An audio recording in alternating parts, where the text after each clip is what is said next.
Hello guys, and welcome back to Finding the Solution, another episode. God, so much to tell you, Finding the Solution is finding its feet. Just over the last couple of weeks I've been up in Halifax in a Lloyd's event, trying to work on some corporate stuff. Just yesterday I was speaking at a sanctuary housing event in Gloucester, and they're going to kindly donate £1,000 to the charity. I feel more confident talking around the charity. I feel more comfortable talking around the charity, and that's because we have now been into 3 schools. We've took 7 sessions in. We're going to start reaching out to schools. Them 6 and 7 sessions are in Halton. Our very first school was Gorsewood Primary School, so a big shout out to Gorsewood. You will always have a special place in my heart now. You are the very first school we went into under Finding the Solution. Took this sport into schools and after school clubs over the last couple of years, but full of nerves taking it into the very first school. And now it really is about building a charity foundation, building a base, doing some fundraising and taking this sport into schools around the city. But without sighted volunteers, this is really hard. I have Gordon in the background that helps me with Dreamcatcher Radio. I have Marie who helps me with emails and stuff, and I've got some amazing trustees, Elliot, Bill. You just know you are. And without them people, this stuff doesn't work. I can bring all the passion in the world, and it doesn't work without sighted volunteers. And it's amazing, it's wonderful, and I'm meeting some amazing people along the way. But today, guys, I'm going to introduce you to a beautiful person I met just a couple of weeks back. A guy called Fergal, and his full name is Fergal Murphy, and I've only just learned that today. And it was a whirlwind tour with me and Fergal. Somebody gave me his number, someone swapped contact details. We spoke on a Sunday night. We met and had a coffee on the Monday, and he was in the school on the Thursday with me in my very first session. And I'll let you get to know Fergal yourselves. But here's my first ever in-house interview. Every other interview I've done has been on Zoom. So a bit nervous, but let's introduce you to Fergal Murphy. Hello everybody, and welcome to Finding the Solution. And this is the first live interview we're going to do on Finding the Solution. So something new, something strange, and maybe a few hiccups here and there, but I just want to introduce you to Fergal, who's the first volunteer that has came into a school with Finding the Solution, and he came in on the very first school visit. Welcome, Fergal. Cheers, Rick. Good to be here. Yeah. How did you find the Finding the Solution coming into the schools? I thought, from your own perspective of yourself, like the energy you brought was phenomenal. Straight away, both the kids and the staff completely engaged with you. I think big praise to yourself. Thank you. Pushed a lot of stuff forward. I think that the first thing I noticed with the kids coming in the room was yourself, it was a chatty bunch. They were, you could tell, but not initially. Yes. But it was so much intrigue straight away when they came in. They were really interested in what is this? What's going to happen here? And probably what they were going to be doing themselves. Yeah. And we played some games. You done some with green light, red light, is it? Yeah. The kids knew exactly what it was straight away. I didn't have a clue. I'm a bit older than you. I think mine might call musical statues or something. Yeah, close enough. Yeah, but the kids really engaged with you first of all, and then I think we sort of tricked them in the way, didn't we? And we played a couple of games. Mm-hmm. For the first session of Finding the Solution, we had a group of year 6 and 5, I think it was. Yeah, it was a group mix, 5 and 6. We taught them a few games, sort of over and under. Red light, green light. We played a game called Banana, which is taking them into defensive positions. Some shooting skills, and then into games. Yeah. And then we got Fergal. I'm trying to think of the famous Shay Given. Yeah, was like Fergal got it. You wasn't looking. Kevin Kelleher's the man these days. Like. Yeah, he was not like Che Given, by the way, or Kevin Kelleher. But the kids loved the penalties as well. Yeah. Do you know what? I just want to talk about going into the school, though. I mean, Fergal come to mind before the session, and he got to see the full episode of me being fully socially anxious, full of anxiety, full of fear. Listen, I can quite easily say, yeah, it's because it's important to me, and it is important to me. But, you know, as a grown man, it's okay to not be okay. Sometimes we have to use courage to face them fears, and I'm really grateful that you come on the first one with me, you know what I mean? It's very enjoyable. It was really good to go to. It was very interesting to me. Like, I've been around coaching for over 10 years now, and I've never been involved with blind sports. Like, I've never even met a blind person before, like you. Like, you know what I mean? And it was a bit of a whirlwind tour, wasn't it? It was, yeah. I mean, what's it? It went from a phone call on the Sunday, met up on the Monday, and we're in school by Thursday. You know, but you know, that sounds like a Craig David song. Yeah, it does. But you know what it's like. You know, had we planned some date further down the line, I don't think it would have worked out as well. No. You know? I think it's important. We just jumped in 2 feet, and you know, look, this is brand new, and this is an opportunity for growth as well. And I did ask Fergal straight away, you know, please give me as much constructive criticism. But I want to ask a little bit about you, to be honest, Fergal. This is finding a solution. And look, guys, you know, I love to have people who inspire me. And as soon as I met this guy, there was just something special straight away. I sort of got on with him straight away. But I wanted to know more about him. And yeah, I was like, sort of that synergy was quite... Yeah, it was. We did. Connected quite quickly. That's it. I mean, you're obviously a big chatter. I'm a quite chatty person myself. When we got in for that coffee, like, it was just non-stop talk, you know. And when we are together, like, that's what it's like. We just crack away, like, you know. When he's not playing the guitar, that is. Yeah. Hang on, I'm still talking to you while I was playing it. But do you want to tell us a little bit about your coaching sort of background and what where you started? Because I think it's important for me that we don't just meet Fergal, but we understand why you're doing what you're doing today, why you jumped in on finding a solution, why you had to go with that stuff, do you know what I mean? Yeah. What's your journey? So, you know, I always was a fan of, say, exercise and physical activity. Didn't really get into sport till I was about 14, 15. Yeah. That's when it really kicked off. Really got the interest in sport general, not just playing, but, you know, the science behind it, how I could be fitter and better. Really got into, you know, started doing courses in sports science, really delving into it in an education perspective. Do consider myself very lucky in that, you know, when you're a young man, young woman as well, and, you know, you're thinking about what you want to do with your life, it's hard to navigate that, but I do consider myself very lucky. I always knew I wanted to be involved in sport. When I was a bit older, I started volunteering at my local GAA club at home.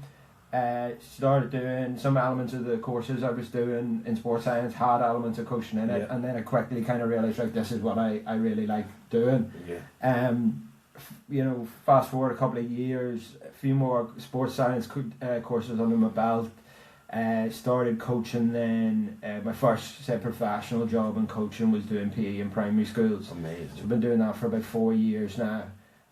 That's where I really learned the real skills of coaching though. Like, that's where I really learned the craft. Like, you know, you can do as many courses as you want, but the experience is really where you're going to actually really learn things, you know.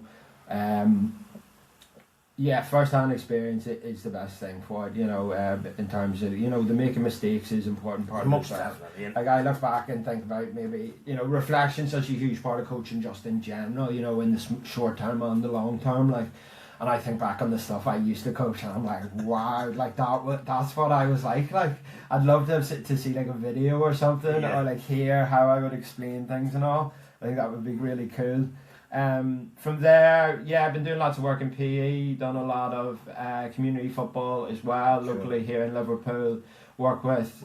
So he actually coaches literally about 500 yards away from where I live. Oh yes, that's so you hit it with a stone. Like, you can hit it with a stone, yeah. I tell most people I meet, it's like, if you're a kid from Toxteth, I'm probably your football coach. Lovely. That's the amount of kids we'd be dealing with there, and, you know, I just fell in love with this place. It's still there now, nearly 5 years now. They are just absolutely love the community, love the kids working with them, just serious laughs. We've had some great times as well.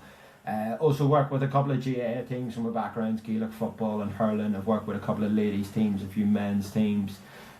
Really great experiences. Now going into the world, trying to expand into the world of more strength and conditioning, fitness stuff. Recently just started with another local club as well, doing that, taking their adult team in talks with a couple of other clubs as well. Do a couple of work privately with some athletes too, which is it's really enjoyable for me, just having those conversations with, you know, like-minded people. And it's not just about me teaching them. Like, I learn stuff from them as well. Most definitely. And I think me personally, I think in life I've got to that stage in life where I can only work with somebody who I can learn off. And I think I mean, that's a very shallow statement in a way, because you should be able to learn off everybody, shouldn't you? In theory, I think, like, you know, you can learn directly and indirectly. Someone can directly teach you something. That's you can pick up on things, maybe, but not just what you should do, what maybe you shouldn't be doing as well. You know? But I mean, you can even learn sort of humility and kindness off people. But there's something you said which is about making mistakes, and that's something I've had to really come to terms with me. You know, I want to go into schools, I want to make a big impact.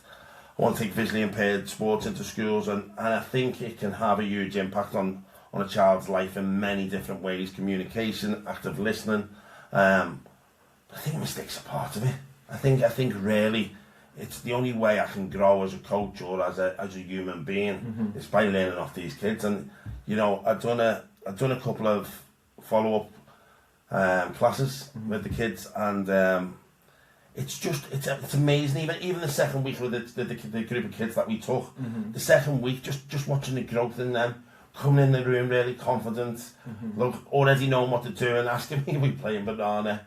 And there was a couple of kids, like, we'd done a session and this young child came up to us at the end, and it's funny, but it's like gold for me. But he says this kid was autistic. And he said, do you mind if we give you some feedback? And I was like, yes, please, please. And he said, well, there's no fruit in the banana game, which I thought was comical straight away. And it really made me think to change the name. And I'm like, no, can't change the name. And then he said, the skill sets in go ball are really, really good. And then he said something that just absolutely made this all worthwhile. And he said, I would play this every day. And now this is an autistic kid who's talking about sport. Is playing sport, is playing a team sport, is growing in sport.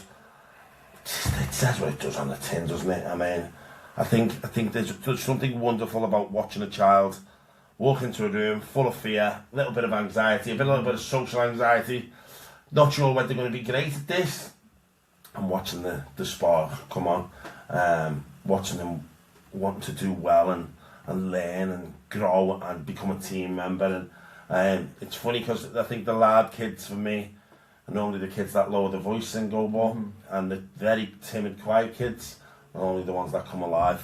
I had a young girl in the second session put the shades on, who got quite upset quite quickly and said, you know, I'm very scared, I can't see.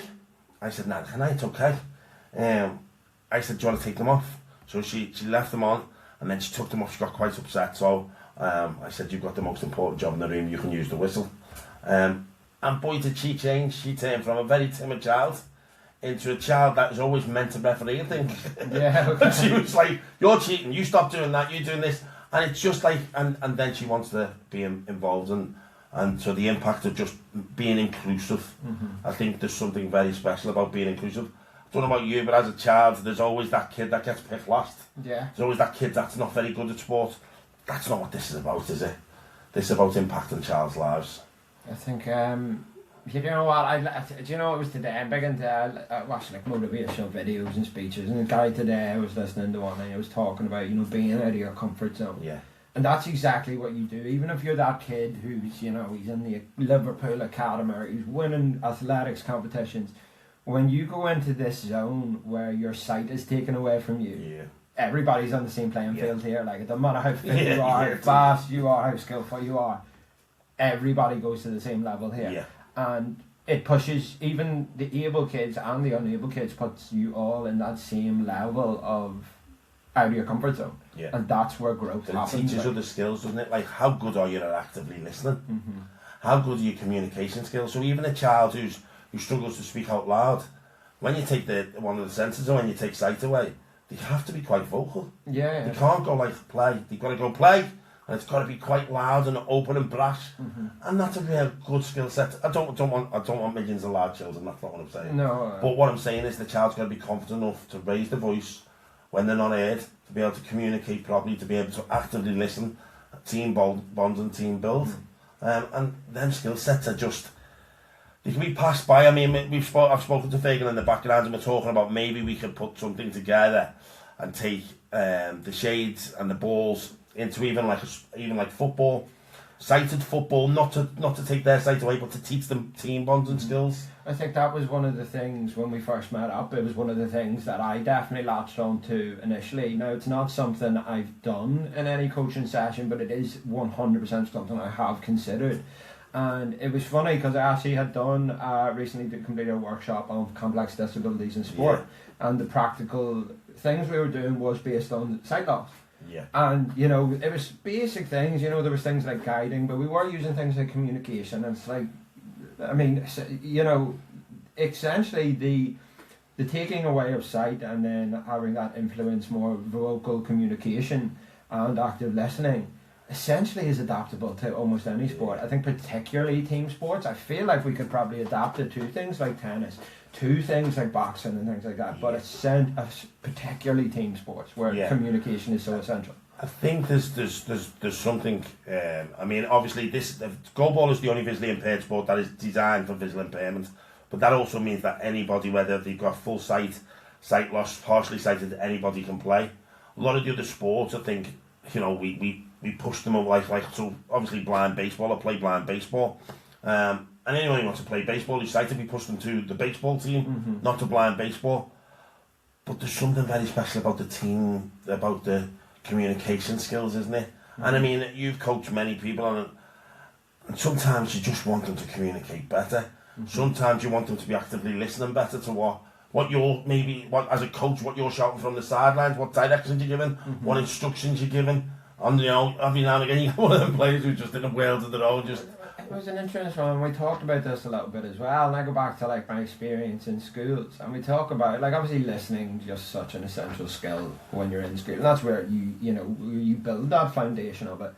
And it's funny though, because when they're telling the kids to listen, it's usually like keep your mouth closed and look at the teacher. It doesn't really talk about what you do in your brain to listen. Yeah. Like if I just close my mouth and look at you, I could be off daydreaming about anything. Yes. You know what I mean? It doesn't really, I feel, again, it can be different from school to school, teacher to teacher, but I feel like there is a little bit more room for focusing on what your brain should be doing when you're listening and actively listening, and the actual focus of the ears, you know, but the sense of hearing. Like. Yeah, but you picked on something there, because one of the things that we teach in Finding a Solution is, you know, to communicate better with your voice. But then we bring the ball into it, and the ball has a bell in it, and now the kids start passing the ball. But then you can use that ball as a form of communication. By shaking that ball, the bell rattles, the kid behind you knows where it is, or the kid to the side you understands where it is. And it is about being aware of your surroundings, isn't it? Look, I wasn't really great at actively listening. I can quite often give directions that are not clear. I think it's something that goalball has taught me, that, you know, I was explaining this to a guy. I met a guy in Cirencester the other day, done something with sanctuary housing, who used to teach refugees circus tricks in Hong Kong. Right. And it was just like, oh my God. But then he used to blindfold them around a lot of stuff. And when we sat down and we were talking about it, a lot of the skill sets were transferable. I think that was just another light bulb moment for me, that, you know, these skills are transferable in just everyday life. In just, you know, whether you go in the local shop, whether you call in, whether you're at home and you're speaking to your siblings, to your mum, your parents. But there's one thing that I said to a child last week, which was, if you're actively listening, it means you hear the full sentence. If you hear the full sentence, it means you can ask a question. It means you can challenge that sentence as well. But if you only hear half a sentence, then you feel like you're a bit stupid, you don't know you don't understand this. So you tend not to ask the question. And, you know, part of life is challenging this world that we live in, isn't it? Yeah, I think especially when we live in this, you know, the digital age, the use of, you know, prolonged active listening and listening in general has gone out the window. I think we are, you know, we're conditioned these days to be a lot more used to, you know, short things. Also, I think schools, you know, often teach us not to speak up. And I think, you know, that's something I'm completely against, is like, if you think something's wrong, I think you're well entitled to voice your opinion. One of the ones I have in school is like, I'm absolutely shocking with names. I coach hundreds of kids every week. I'm terrible with faces to make you feel better. I'm shocking with names. I always tell kids, like, if I get your name wrong, you are well in your right to tell me off. Yeah. And that was something we were always taught, that it's rude to correct someone on your name. Yes. And it's like, but I just don't agree with that. It's No. I think there's a lot of respect behind using somebody's name. And I think it almost shows maybe I'm not listening. Yeah. Because when they're telling me their names, like, not that, and it's definitely not that, I can assure you that's not the case. I just coach that many people. No, but it's a skill that we have to really work on, isn't it? It is. Even as an adult, you know, it doesn't matter when you're a child. I have to learn on my actively listening skills. I have to learn on my communication skills. And I was saying to that fellow who taught the circle stuff, I was saying, you know, ask somebody while you're here to give you directions for the toilet. Mm-hmm. And he went, what? I said, ask them to give you directions. I said, then ask me for directions after. So he asked for directions, and the girl said, do a left in the corridor at the end, and then they're just on the left somewhere. And so I said, when you walk out the corridor, you're going to come to 3 steps, go up to 3 steps, you get to the end of the corridor. If you veer off to your left, then you'll come to a flight of stairs. If you do a sharp left, there's the second door on the right. And he just went, oh my God, that's completely different. And I said, but that's what I have to learn with sight loss. I said, and the communication skills. And then, and I had a teacher saying, well, you don't really need to use that. And I was like, oh, you do, especially if you're working with children, because they take so much more in from that information than go and figure out where it is yourself. Yeah, and I think it's like, who's got like, particularly when we work with kids, you know, particularly maybe with autism, can take things a lot more literally. A lot of kids just in general can take things a lot literally, particularly when it comes from an adult as well. And children aren't as well at discerning sarcasm as well, and that kind of comes into it too. But it's like, if you just say turn left, they turn left and just walk in the wall. You know, they will take things for face value. It's like, but if you can go into that bit of detail, particularly if it's them who's come and asked the question, where's the toilet? Yes, they're probably already actively listening. Yeah. You know? And I think, you know, Fergal just said something there. So Gorsewood in Holton was our first school we went into, and we do work with Senko teachers, and we work, I'm not going to say with children with learning difficulties, but children who struggle to play sport or struggle in general. You know, there's one thing I hate. I think it's very easy to just label children today and say we've got ADHD, you've got autism, you're bipolar, you know, and it's like, okay, that's fine. That's got nothing to do with learning in life. You may be really, really much brighter than me in other fields as to what I am in other fields. So I like to rip that label off me, and you know, we take a visually impaired sport into school. It's for visually impaired children, children with disability, children with any neurodiversity, just children who just want to play sport and have never been given that opportunity. And it's funny, but when we have been to 4 schools now, there's plenty of kids that are not playing sports, and that's shocking for me. I've a strange kind of thought process on the whole thing, and I've spoken to a lot of people from a lot of different backgrounds on this kind of thing, and this is my thought process in this, is that football, particularly when we're young people and we're children, is so hugely regarded in the culture of, you know, the United Kingdom, or just the Western world in general. And when you kind of don't have that straight, you know, so we'll call it talent towards football, it makes getting involved in other sports a lot difficult, because the confidence goes down straight away. And because football is a huge phenomenon in our country, like, let's not get, like, you know, don't run around the bush. I feel like there is like an added drop in confidence and self-doubt when you feel like you can't acclimatise to it. And I think that can be extremely detrimental to a person's long-term development. Another big thing is, and this is no disrespect to the city of Liverpool or the United Kingdom, Football's so huge; it's everywhere. You know, you want to join a football team, you go find a football team. You want to one-to-one coach, you can get one. You look them up online, and a lack of variability is really killing long-term development in multiple aspects. And that goes as well for the kids that are phenomenal at football and they're only playing football. But other sports teaching transferable skills. It's not about. What other skills do you teach? Do you learn from Gaelic football, from hurling, from hockey, from rugby, tennis, and then boxing, even the individual sports. How to concentrate better, how to stay focused, how to stay pinned. I think the two biggest ones are probably, in my opinion, that really. That's not both be Irish. No. I was going to say. I'm just checking, guys. That really kind of put individual sports and team sports in their two boxes is the active communication that you have to do in team sport, because you're talking with your team, whereas the communication from an individual sport is probably a lot more listening based. Because you've got that coach with you. You're doing your boxing match, you got your guys in the corner. You know what I mean. You're playing tennis match, you're gonna have your coach there as well. You got the referees and stuff like that. Listening in individual sports is probably more active. I think there's something about concentration as well in an individual sport, isn't it? You don't have the time to not be pinned in concentrating. I think in a boxing ring or in an individual sport, if you lapse in concentration or you become lackadaisy, it's normally that's a loss. In a team sport, you can drift in and out. And the team is about dragging you back into that zone, isn't it? And working as a team together. I think team sports, again, we'll look at football, a lot more dynamic.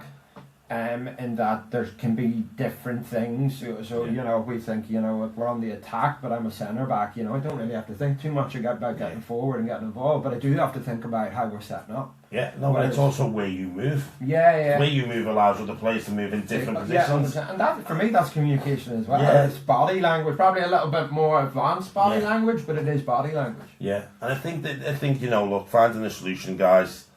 We want to put a goal ball in every kid's hand in the next 5 to 10 years. We want every child in this country to not know what a goal ball is, but to have played it. There's something very special about goal ball. It brings a real vulnerability in a safe space. For me personally, I remember being whacked in the face with a goal ball and I knew it was going to be okay from that moment.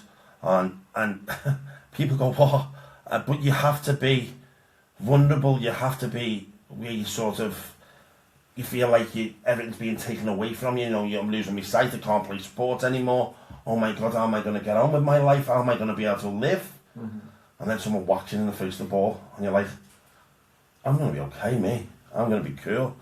And then I wanted to learn the skills more. But then from that moment, I was like, what age did this go into schools for physically impaired children? And then when we took it into Claremont over the water, we come across lots of different kids with neurodiversity and not just turning up brothers, one-sighted, one not. And just watch the change in these children is wonderful. And I want to talk about a young girl called Polly. Polly won't mind me talking about her. I spoke to her mum. But Polly came to go ball with her mum. She's losing her sight and she'd lost all her confidence. And I had empathy and compassion of where Polly was, because I knew what that moment was like. And I said to her mum said she won't play sport, and I said, please sit down, please just leave me with her for an hour. And we got her playing goal ball, and over the next couple of months she got more and more confident. Then she asked me would it be to teach her up, and I said I can't do that.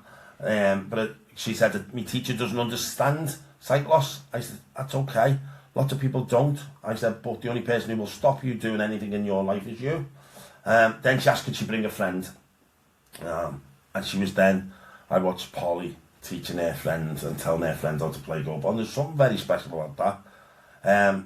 But I got a lovely testimony off her mum a couple of weeks back. Polly has joined a dance group and is doing a live performance on the 6th of June in New Brighton Pavilion. And that just blows my mind. And if anything, it just shows that we're not to inspire kids, but just to allow them to have the confidence to take that next step forward.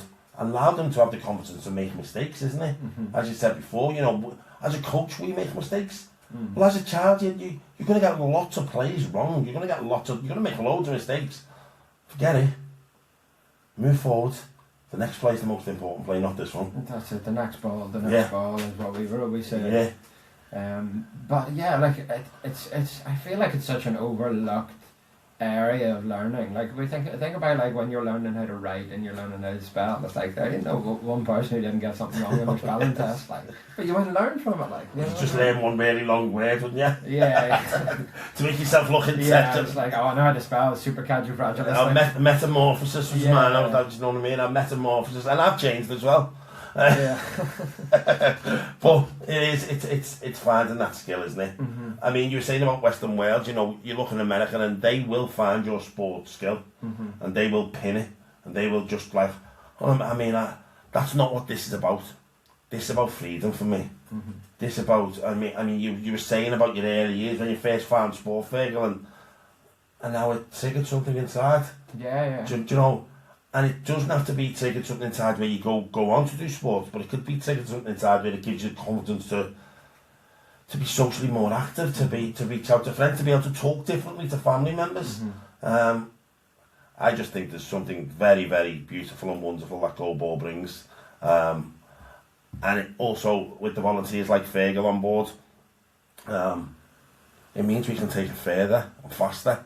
I've done a couple of events, one up in Gloucester and one up in Halifax, and the first always being asked straight away is, when you bring it to our schools. Yes, but we need funding. So if you're listening to this, go on www.findingthesolution.co.uk. Lovely website comes up with a lovely donate button, and you know, between £1,800 and £20 we can take a 2-hour session in for about 12 to 15 kids, and that is just a gift, isn't it? And where do you see Finding the Solution in the next 5 years? And I mean, this is he's come in once, and look, and I've done lots of work with him in the background, but that's proper putting on your toes. Yeah, no, but I think there's a lot of things that go into that. I think when you look at the sport in general, very different to a lot of things. Inclusive in that obviously all abilities can play it, but also it's a team sport as well. The life skills that it promotes, active listening, communication, teamwork, social atmosphere, on top of that, influenced by a warm, welcoming and safe environment by yourself and, you know, myself and hopefully anyone else that gets on board that we're going to try to promote. I feel like the sky's the limit. Like, I feel like, you know, if we sit down and say, like, in 5 years' time, can we bring go ball sessions to every school in Liverpool? You know, that's huge. That's a big ask, but I think we can. I don't think that, you know, I'm ambitious. Like, you know, we've got to aim big. Like, you know what I mean? I think you fire many arrows up into the stars, and eventually you're going to hit one of them stars. You know, I think it's not about being ambitious. It's about seeing the rewards, isn't it? I think the testimonies of the children, the parents, the teachers, and society around in that area will promote this sport. I love this stuff. I mean, I put absolutely every fibre of my inner being into this because it gave me something very special, which was peace, freedom, and it also taught me resilience. You know, I had a conversation with another visually impaired guy who's really struggling around sport, and I was like, I don't know whether I could have done visual impairment without sport, because they're falling over, they're walking into stuff, they're making mistakes. That's part of life. But when it's just thrust upon you, and you're like, can I do this? And then all of a sudden, it becomes very untenable. And then you play sport, and you're like, no one was really bothered when I got whacked in the face. You know what I mean? I was like, this is cool. And then, you know, you're having to learn how to come on and off the court, and you're having to be very, very independent. You know, we walk around in trains. It's funny, I call them the blind trains. But we go off each other's shoulders, and if someone's going to the toilet, there'd be 3 or 4 of us. But it teaches resilience. It teaches a fight inside you, which is something very beautiful. And yeah, Finding a Solution is on its early steps. I really look forward, Fergal, to working with you often. And I think we're going to do I was going to say the Fergal and Ray show. How dare I? No, the Ray and Fergal show. That sounds a bit better. Yeah, no, comes off the tongue better. But I think we check in every 2 or 3 months. Yeah, definitely. And it'd be nice to, because guys, I don't want to just sit here and tell you how amazing this is, but I think it's important that we get some testimonies, we get some footage in the background, we start feeding you some of the footage from the schools if they allow us to. We start giving you some statistics as well on this podcast. And I don't want it to be like, oh, look how many children we've done. But how many children have we impacted? How many children have we put a smile on their face? You know, with that first session we done, as you said before, there was three, maybe 4 kids that were quite outspoken when we walked in. There was 7 or 8 that were very quiet. It wasn't like that at the end. No, everyone wanted to say something. Yeah, everyone. And even like you seen it evolve as the session went on. There was like, and it's the same with every class. There was a few kids that took to it a bit easier, but as the session went on, you see people getting more confident with it, being louder as well, and working together as a team. But like not just, but also wanting to work as a team as well. Like which was, it's really special to see, and like enjoyment's the main thing. You know, I've coached decent levels with football, Gaelic, hurling, and you know I've got some good kids, you know, talented kids that come along in schools as well. But I say this at the end of every single session I do. I ask them if they had fun. Usually sometimes it's mixed opinions, sometimes they ain't even listening. But I just say this like, look, if you don't have fun, it doesn't matter. Yeah. And you know what? This is also about breaking barriers, Dan. I think visual impairment, if I be honest, I didn't know how to speak to a visually impaired person 5 years ago, and that is very naive from me, and it doesn't sit right with me. But I went into a secondary school, and I think we'll finish on this because I could tell about thousands of stories, but I don't know whether people want to listen to a 2-hour podcast, so we have to do it in chunks. But it was 14, 15-year-olds, and one of the young lads said, "Sir, how much can you see?" So I walked up to him, and I got about 4 foot away. And I said, "I can see you now." I said, "But at night time I can't see anything." And he went, "Neither can I." And I was like, and then I thought, okay, just let me get a set of shades on you. And he played some amazing goal ball that day, that kid. He was really, really good in defence. And at the end he just said, "Sir, I really, really enjoyed that." And that barrier's being broken there. And you know, it's okay to not understand disability and accessibility needs, but it's not okay to not learn. That's it. I think you have to be curious about it. Like I said, I never met him, spoke with a visually impaired person until we sat in Lodge Lane and had a coffee. And it's like, if you didn't have the cane, I would have just thought you were any other bloke. Like, you know what I mean? But I think that is it. Like, and again, it's not something that I suppose really comes up. Like, you know, you either meet these people along your journey or you don't. And you know, it's like anything, you don't really know what to do or say until you're in that situation. But then, you know, probably looking at 99 out of 100 or just the exact same as you and me. Most definitely. I think it's you know, I want to break down that fear as well. Do I say the wrong thing? You can't really say the wrong thing. If you don't understand something, say it out loud. Allow me to explain it to you, and then we move forward. And I think there's so many skills in life we can move forward from this. But Fergal, a big massive thank you from me. Pleasure. As always, I'm really looking forward to moving forward. We're gonna do, I think, maybe 2 or 3 podcasts a year, guys.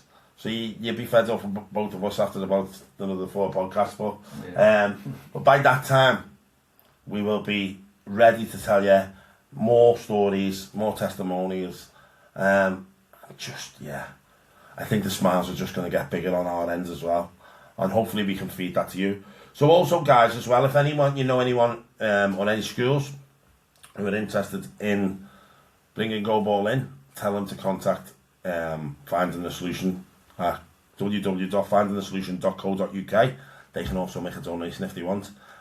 You can also watch us on YouTube, Instagram, TikTok and Facebook. I'm not going to lie, Facebook and Instagram, I'm not great at. We will learn with that. But there's a chance to follow us on many platforms. If you know any big corporations, tell them we want to bring it in as well. We want to teach them how to team build better. And also it's an opportunity to smash your boss to pieces. And I'll leave it there. Thanks, guys. Thanks very much, guys. All the best. So, here we go. The team starts to build, you know. You've met Fergal. Maybe over the next couple of months I introduce you to Bill, Elliot, some other people who are working in the background.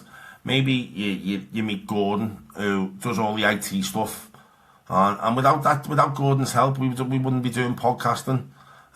We certainly wouldn't be doing the radio. And I just want to give a big ball of gratitude to everybody that has helped me along the way and continues to help me. This is truly a dream of mine that is turning into reality. But it's not about me. It's not about me. I listened to a lovely guy. God, I can't remember the second name, and it's just me. So it's Chad something, and he does short motivational videos on YouTube. And a friend of mine passed it over. And I was listening to it on the way up to Halifax. We were going to do a Lloyd's event, and I was quite nervous. And I turned this 2-minute video on, and it started with, "You are just not the most important person in the room." And I just chuckled. Because that's how I try to live my life on a daily basis. And it's certainly what I try and do when I take this into schools. The important people in the room are the children. The children are the ones who are going to go and inspire other children. The children are the ones who are going to inspire many people on their life journey. And it's something wonderful about watching a child come alive and, you know, going out there and living life, loving life, not being afraid. And I have lots of experience of that stuff. Being afraid but not being able to tell anyone I am afraid. And today, you know, I openly speak where I'm at today, how I'm feeling, how life's not treating me, because that's the wrong word, but how life is. And life's amazing. Life's a wonderful, wonderful gift, and that's ours to share. So I'm going to love yous and leave yous there, and leave yous with a little, you know, please go out there and have the most amazing, beautiful, wonderful day. The only person who can steal your peace is you. You know, start the day off in the right way, set yourself up right, let the day unfold, and go and impact somebody else's life today. Let your smile have an impact on the world. Don't let the world have an impact on your smile.